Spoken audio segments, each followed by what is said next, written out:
Okay, it's late. We had a little cruise tonight and we're tired. I got to do this video. I don't want to. The kids are going to help me pull the hood off the Skidmark. It's in the garage and this is going to be the next quick project. I'm going to pull the motor out of this car. It runs too good with the VIN number on it to ignore the knocking and the low oil pressure. We don't want it blowing up. So here we go. We'll pull the hood off it. We're tired and I'll be back with you more tomorrow.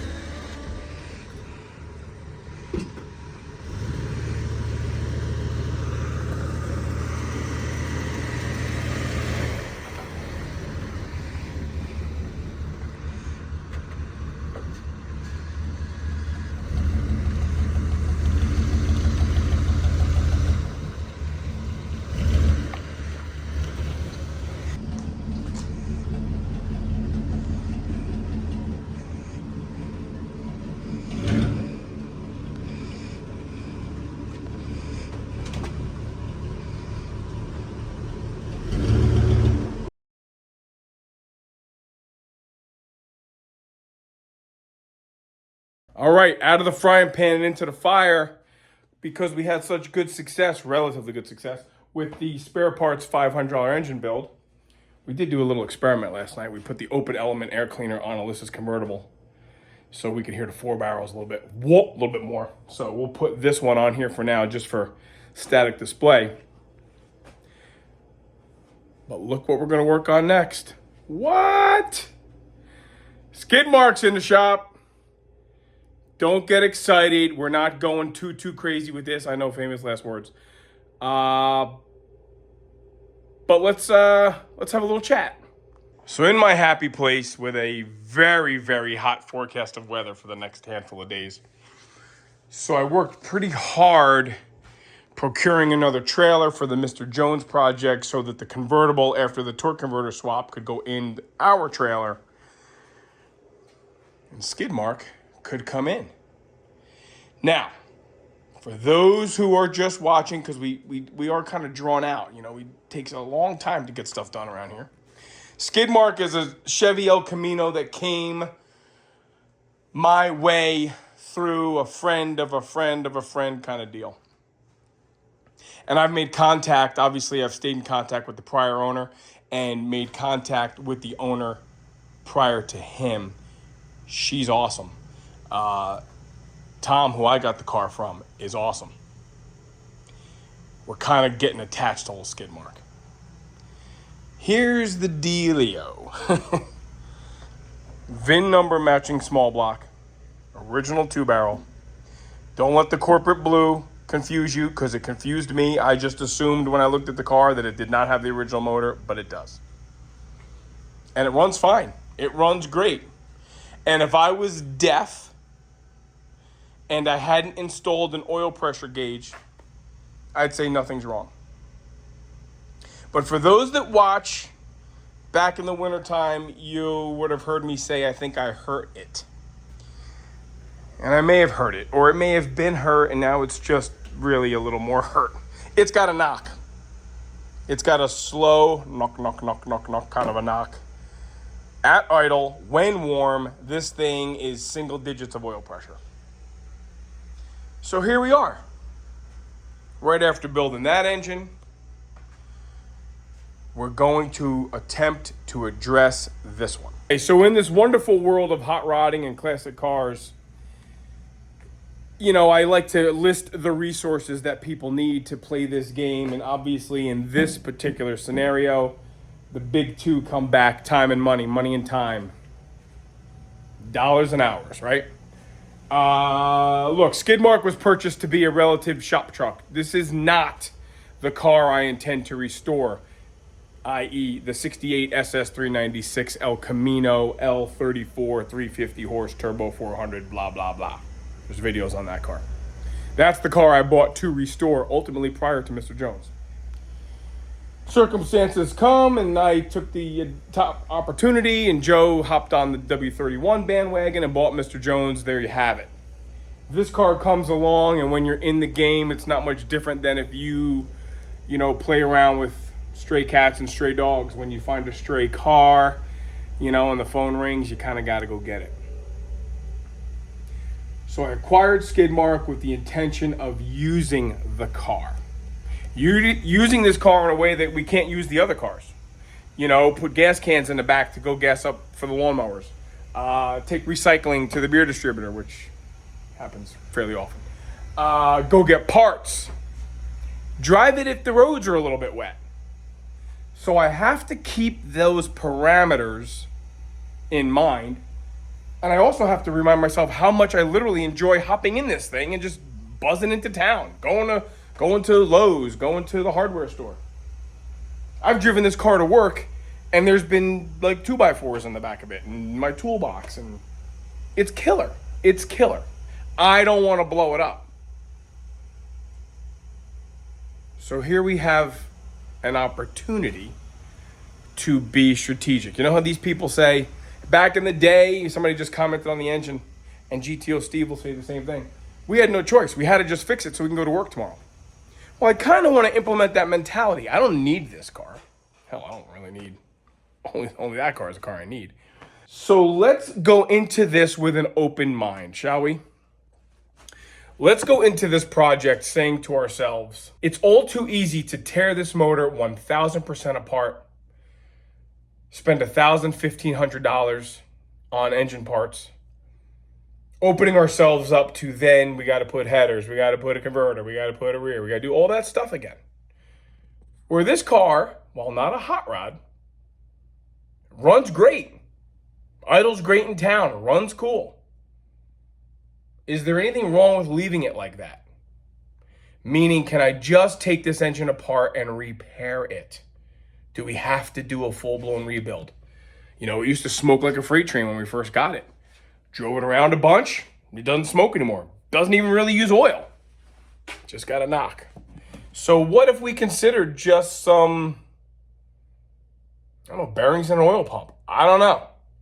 All I'm saying is if we have an eye towards getting in and getting out, we need to be cognizant of that initially. If we don't have that mentality, then yeah, we pull it out, we put it on a stand, we rip it down to a bare block, and we know we're going into a full rebuild. And because it has a car to go into, and because I want to keep driving it, we're probably not going to want to build it as on the slide as we did that spare parts motor. Cha-ching, cha-ching, cha-ching, and we just keep pushing the 68 SS further down the road. Let's not forget that we have a 66 Mustang outside that needs maybe a little bit of engine work in itself. After about 45 minutes, all the top side stuff is done, radiator's out. God, I hate antifreeze. Everybody's got something that they don't like, whether it's gear oil, yuck, brake fluid, yuck. My thing is antifreeze. I can't friggin' stand it. Okay, so, you know, I got the power steering lines disconnected. See what I'm doing here? I'm doing it with an eye towards not tearing the whole motor apart. So here I go. Drain the oil. Get underneath there, disconnect the starter wires. Mess with some torque converter bolts. And we all know that those motor mount bolts will come right out because they're not old. Exhaust is off, starter's off. I'm down to the final 3 aspects. The final 3. The bell housing bolts, 1. The torque converter bolts, 2. Engine mounts, 3. That's all that's holding this thing together. Exhaust is out, starter's out. Fuel lines are disconnected. Fuel line, rather, is disconnected. Everything's done. Maybe you guys want to come along, maybe you don't. I've been doing a lot of recording. Motor's coming out right now. Okay. It's making a mess all over the friggin' place. This is exactly the type of thing that tests my patience unbelievable. But nonetheless, there we go.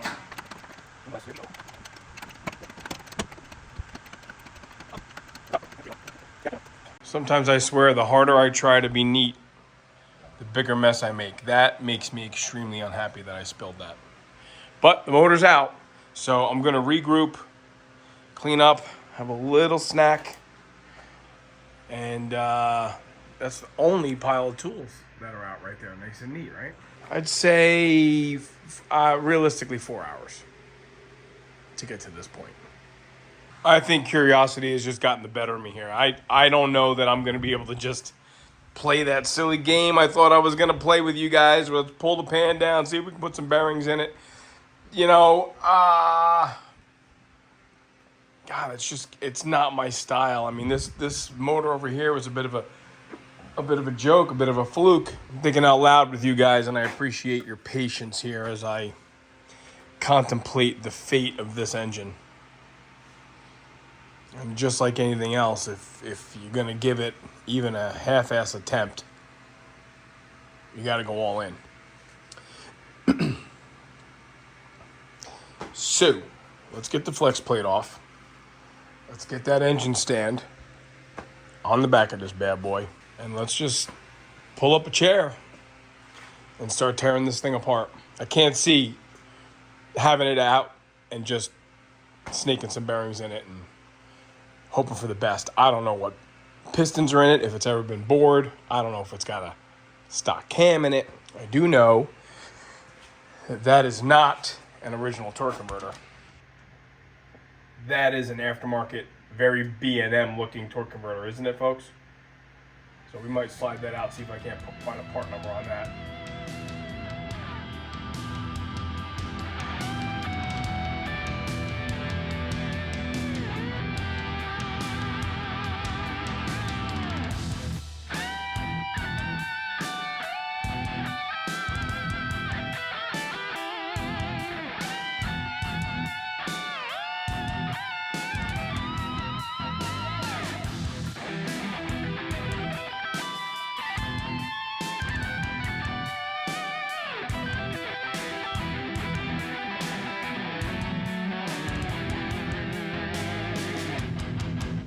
All right, we know the motor's been gone through, but this gives you an idea how nice and easily an engine could turn over. That engine over there that we built, the Oldsmobile motor, does not turn over this easily. Or maybe it does now. So check this out. Watch this. That's how much play we have in the timing chain. To give you an idea, if I bring this right to 0, that is, I'm at 0 right there, 0 degrees. That is exactly 8 degrees of slop. That timing chain is played. I can't imagine when we take it apart that it's going to have the original nylon gear set in there, because I see silicone, black silicone everywhere. Somebody has definitely been in this engine. I can't imagine that it was long enough ago at the dealership that they put, I don't even think the dealership did back then, put nylon back in. So we know we are going to take the front of this apart. We're going to take this whole damn thing apart, guys. What I'm going to do is pull the distributor out, pull the intake off. We'll pull the balancer and the timing cover off, and then we're going to pull the tin work off. And then that's going to tell us the whole story. I got to admit, I am getting a little fatigued here. This has been a long day thrashing in here this whole week. Seems to me like we are not jumping the gun pulling this motor apart.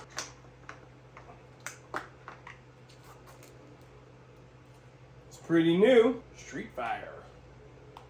Race car. Let's zip the intake off, shall we?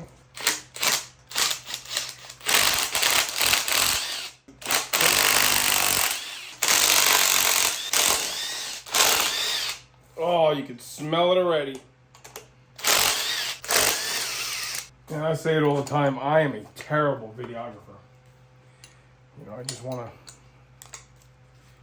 to get to work. And sometimes I feel like working with the camera rolling is enough of a distraction that you get your HEI plug under your rotor and get that thing snapped the F off. If you want to be able to hit the key and have any kind of confidence, I guess you got to get in there, right, guys? And this is fun. It's hot outside. We went from snowing in April. It's going to be 100 degrees here soon. And I am in the garage with my new insulated garage door. Air conditioning cranking upstairs. Nice and comfortable here. Pull the intake bolts, and then I'm going to zip the valve covers off. We're going to expose this whole thing because you can't get the intake off with the valve covers on. Sometimes I like doing this with the valve covers on in case anything. We're taking the whole motor apart. It doesn't matter, but it's nice to have the motor covered as long and as much as you can. All right, who's ready to see some carnage here? I'll bet you we're gonna see some sludge. I have never had the valve covers off of this thing, and they don't look terrible. You want to see if you have any more rocker stud sticking up through the nut than any other one, because that'll be a sign that maybe you got a cam lobe wiped out and somebody's tried to adjust it.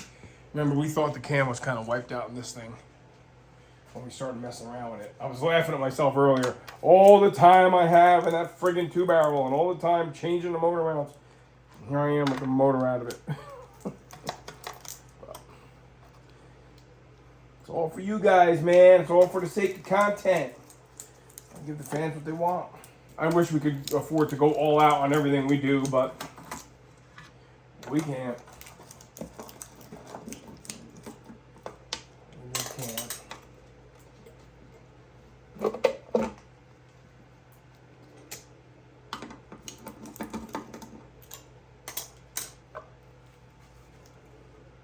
Oh. So that's rubber grommetry. What do we think that is? Let's not forget about that chrome dipstick and dipstick tube. Okay, let's see what we got here. I don't know that I care about this 2-barrel intake.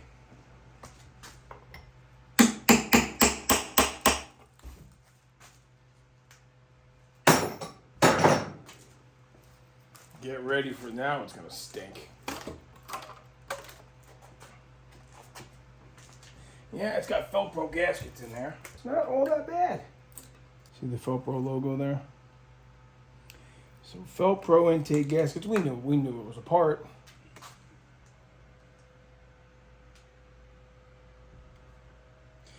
Not extremely terrible. Not extremely terrible. I know I've revved this thing pretty high, being an old tired turd. Okay, sorry, I ran outside in a relative panic because I thought it was starting to rain. Almost always what I do when pressing off a balancer is I will use the original harmonic balancer bolt, and I'll just thread it in there mainly to protect the snout of the crank and the threads. Because you could put, the flat button on the end of your puller, or you could put the pointed one on. But sometimes if you just get that bad boy started, that's enough. So I'm going to get these bolts started. And this one, only this one. There we go.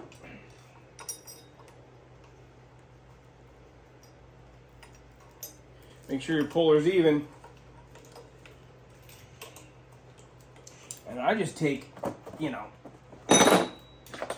end of the puller right up against that bolt. Now this thing should just pop right off without turning the motor. Oh yeah, watch it. See that thing coming right out? Oink. Effortless. In the last video I was talking about tools, right? Unfortunately, we all like to encourage other people to do cool stuff. That's for sure.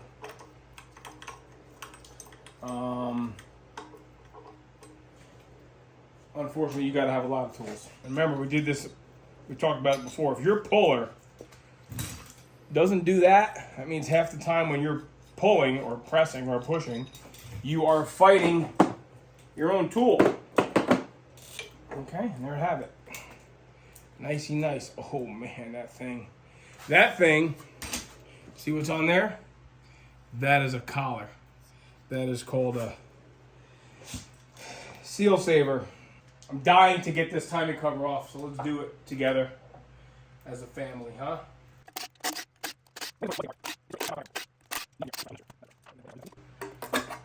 Okay, let's see what we got. Okay. Okay. Not nylon. Been done. Man, oh man, look at that. Look at that. Can you see how much slop that is? That thing is almost... Oh my God, it's almost gonna jump time. Look at that. That is awesome.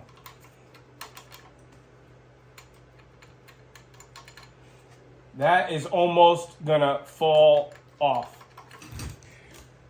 Okay. Yeah. That's variable valve timing right there, man. Cool. Okay, great.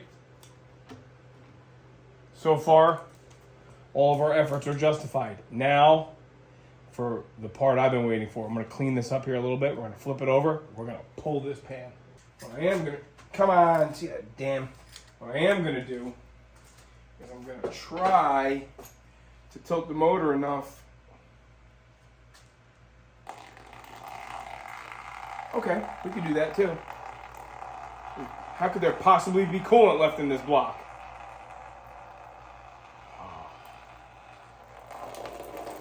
You've got to be freaking kidding me. I'm guessing there's some clogs in the cooling system here. Because... Yeah, sweet.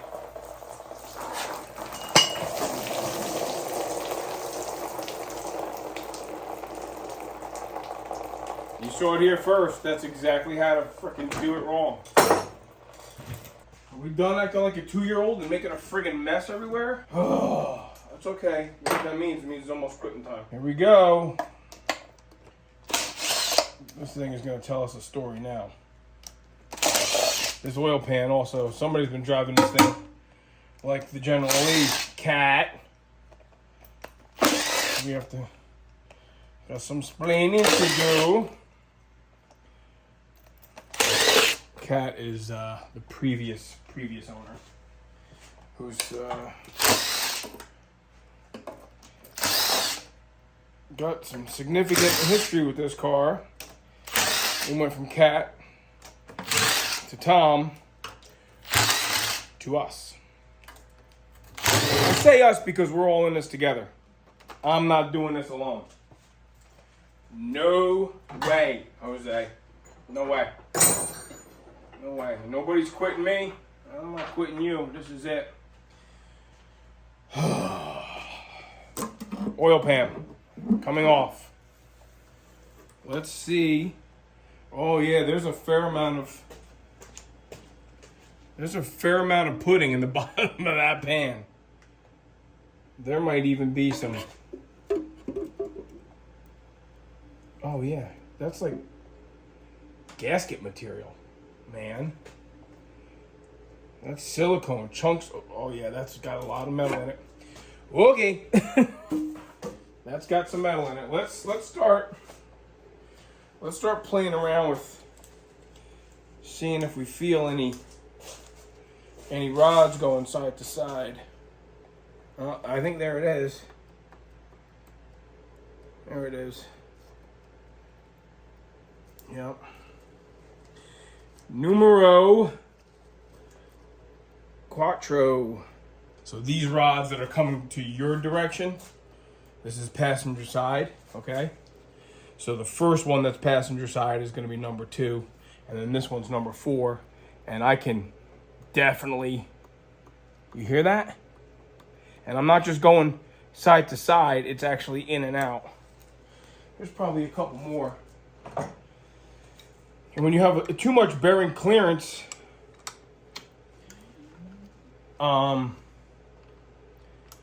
you won't have oil pressure because the gap between the bearing surface and the, oh boy, you could almost twist that one sideways. Look at that.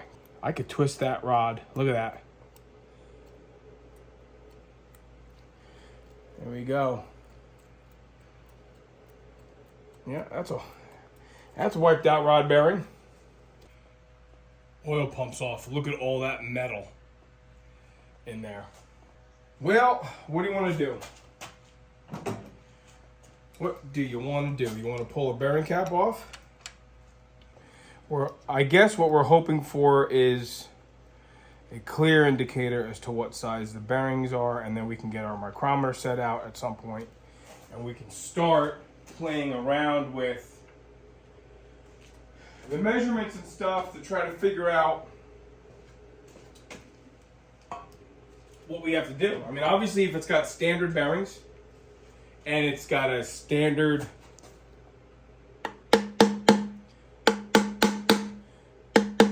standard crank, but that the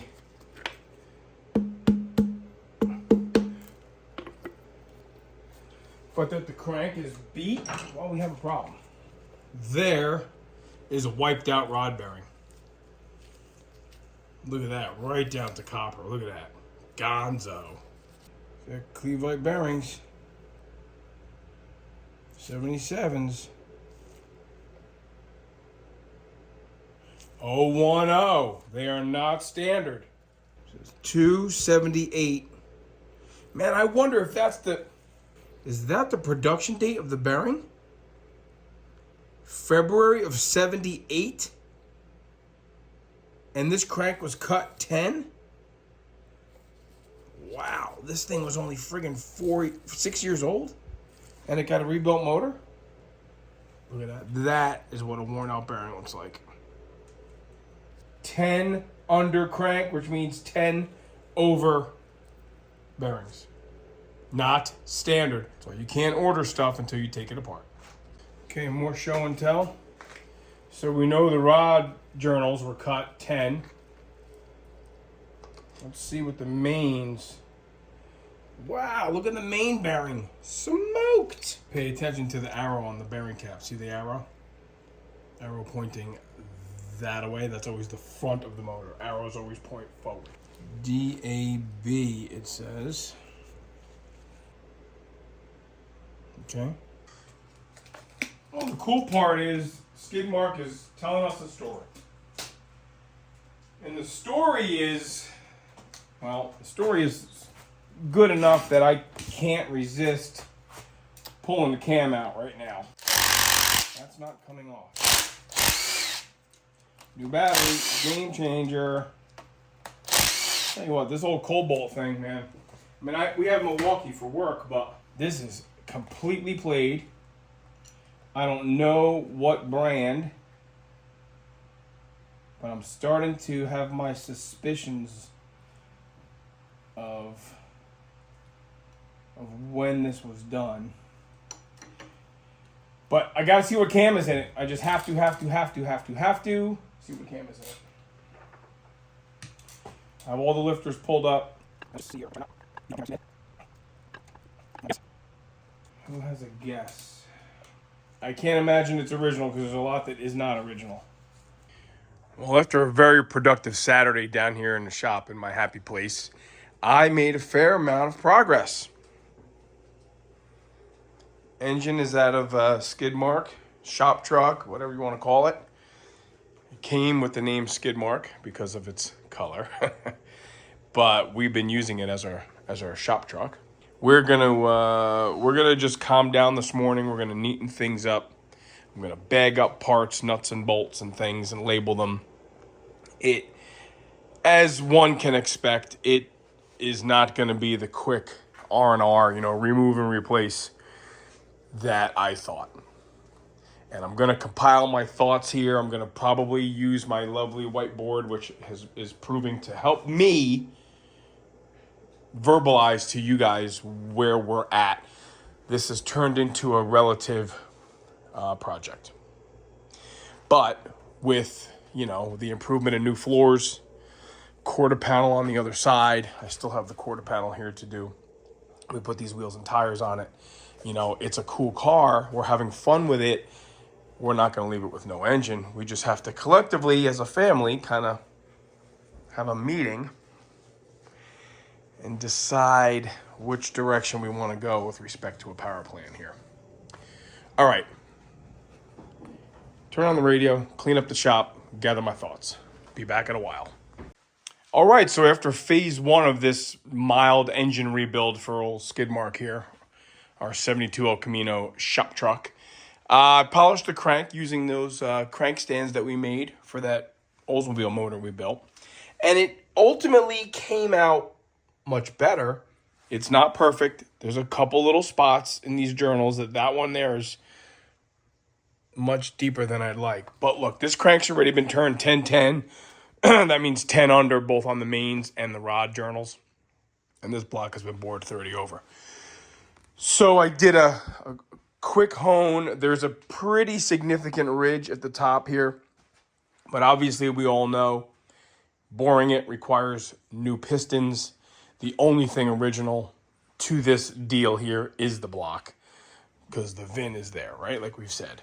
So I'm losing that deep innate allegiance to this whole thing, because it really is just the block. So we're going to go forth with re-ringing these pistons and putting them in this block. I'm even going to reuse the cam. It's a GM replacement cam. It doesn't seem to be wiped out at all. This thing did have several broken piston rings, like we've said. And those are not original heads. They're 1978 heads. So look, this is how it shakes down measurement-wise. Every single cylinder is a little bit over bore. Over the 4.030. A Chevy small block has a 4-inch bore. This is bored 30 over. So every single cylinder here is 10 thousandths over 030. So 0013, 22, 25, 16. There's a big one over here somewhere. Yep. 0037, 37 ten thousandths over bore according to my bore gauge. And let's be honest, this is just kind of in the middle of the cylinders. I mean, obviously there is some hourglassing going on here. There's a little bit of contour in these cylinders. I know this car ran, and I know it ran really well. I know this engine ran, I should say. And it ran really well for having busted piston rings and completely smoked. I mean, completely smoked rod bearings. Look at those rod bearings. No wonder why this thing had no oil pressure. The mains are a bit under. You know, you should have a 2.440 main journal and a 2.090 rod. So we're at like a 2.43938 on the mains. I'm gonna do one more cleanup on the rod bearing journals, and then I'll mic those out one more time. I did get everything from Summit, so I have 10 oversized bearings, both for the rods and the mains. That's what we're gonna put in there, unless it mics out much differently. 30 over rings, basic gasket kit, basic timing chain gear set. We're probably gonna upgrade these plugs here. I'm thinking. I don't want to use those push-in plugs. We'll probably tap those and put in some thread. So, all right. Hopefully next week I can make some progress on this thing and get you guys some video about putting this motor back together. I'm not going to make a long-winded project out of this whole thing. I kind of want to just put it together, paint it orange, put it in the car. All right. Thanks for watching. Be patient. We're doing the best we can with the time we have. Thanks for watching. See you soon.